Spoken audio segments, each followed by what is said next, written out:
Great Prelude and Fugue in B minor. Why did you choose this piece for the opening of the program? It has tremendous power and drama. It's a fantastic table setter. And that's part of what a prelude is designed to do, is to introduce your entry into something. Raise the curtain. Yeah. That's it. Yeah. And when I first heard it, when I first started to study it, I was really in awe of how sort of mighty an operation it was. Yeah. And it's the perfect combination, if you will, the exuberance of the prelude and, you know, the discipline of the fugue. Yeah. And the two sort of become fused together. And in the end, it's hard to tell which is the exuberant part and which is the disciplined part, because they're serving one another. And I don't know if I could have articulated that when I was 14, when I first learned the prelude, but I knew I was drawn to it for some reason. So I've had a few years to think about it since then, and that's what I've come up with. But like most of Bach's music, it reaches into us in a way that we can't really describe. We can point out certain characteristics and say, I like this, or there's three subjects to the fugue, and when he combines them together, it's really fantastic. Yeah. But that's not what I heard when I was 14. Of course, yeah. What I heard when I was 14 was that last pedal entry that has got so much potential to be dramatic. Yeah. And that's what attracted me to it. And I've always felt really comfortable playing it. Yeah. And there are some pieces I wouldn't necessarily begin a recital with, just because I need to settle in first. Of course. But with that one, I feel I'm there right away. It's, as you say, a table setter, yeah. B minor seems to have been the key that spoke to him the most intensely somehow. Obviously the Mass in B minor, but this is one of the outstanding preludes and fugues. Can you tell me a little bit about the preludes and fugues as a genre?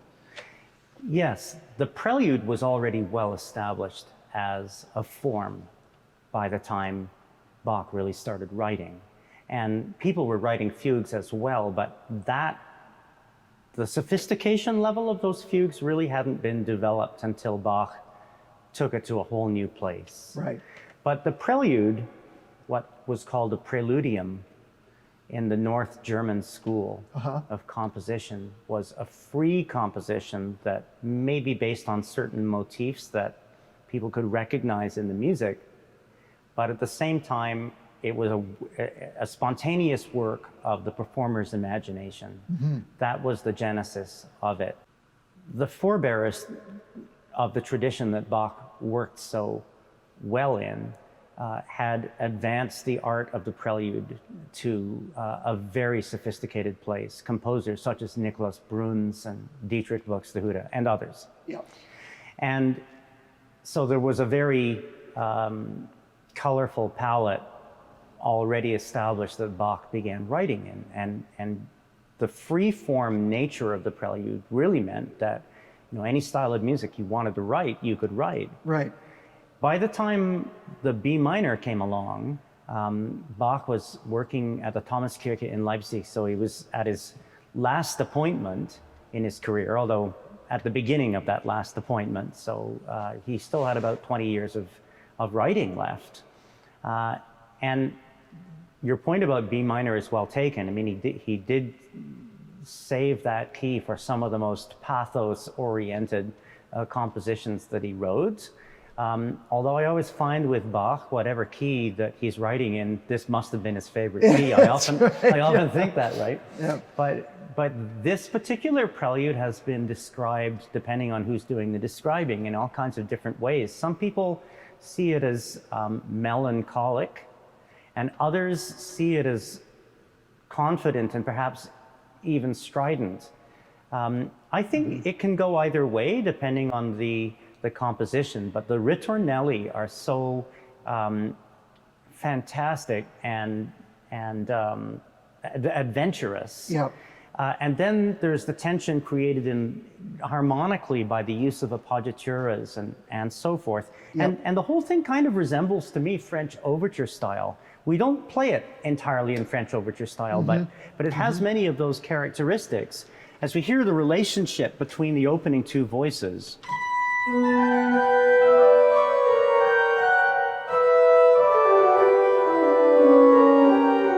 and it's like they're opening a gate.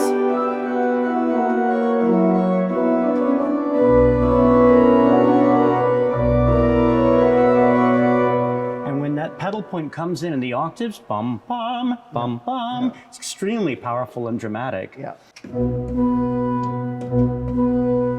And just the way the music opens to it.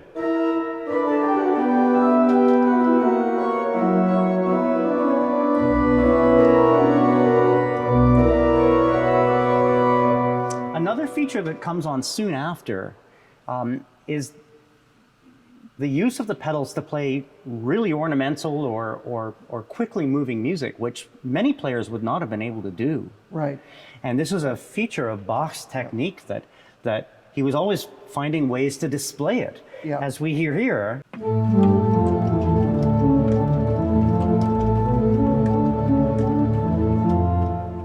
Which would have been one of those things that would have just blown away people in those days. That he could do that with his feet. Yeah, that's right. Yeah. And here, it's a very similar figuration, actually. He offers the dexterity that's possible in the pedal parts in the context of everything else. And I'm just going to show you an example.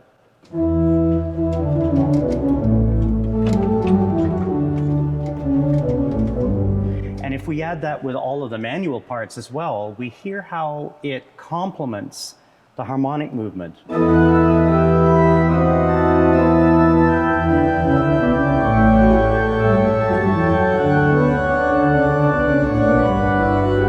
And so forth. Yeah.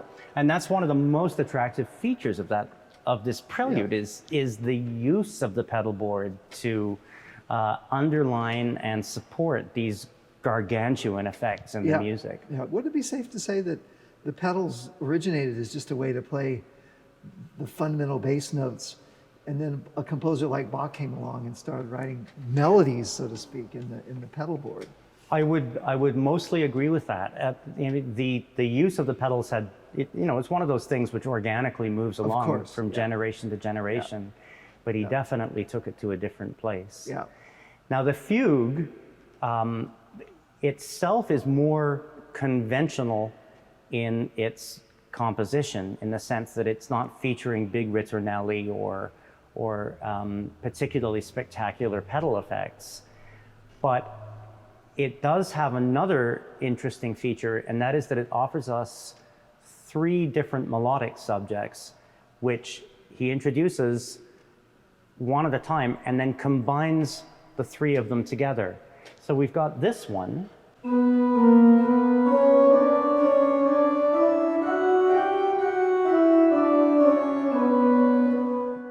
And then we have the second one.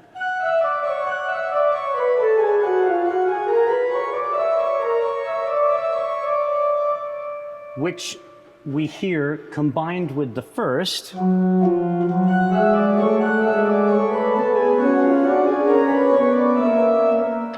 then later in the fugue, he introduces a 3rd subject.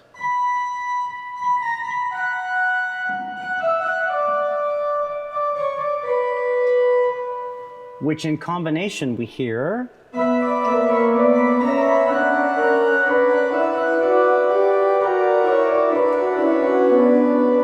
So you can clearly hear the very first melodic subject happening alongside that 3rd one, which has now been introduced. Right. And then for the coda, he combines everything together. And I think it's fun sometimes to look at these fugues and consider the last entry of the pedals as maybe the most vital point. And I find this entry to be exactly like that. So if I'll prepare it just 3 bars in advance.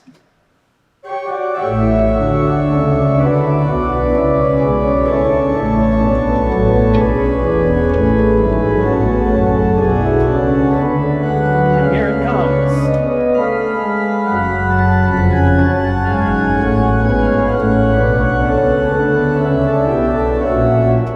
So there the subject is presented in F sharp minor, and then 2 bars later it's presented in B minor,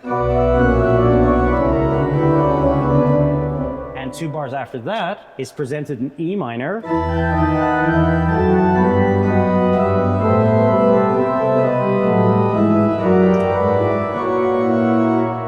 And just as he returns to the tonic key, he presents the third subject one final time in the pedals.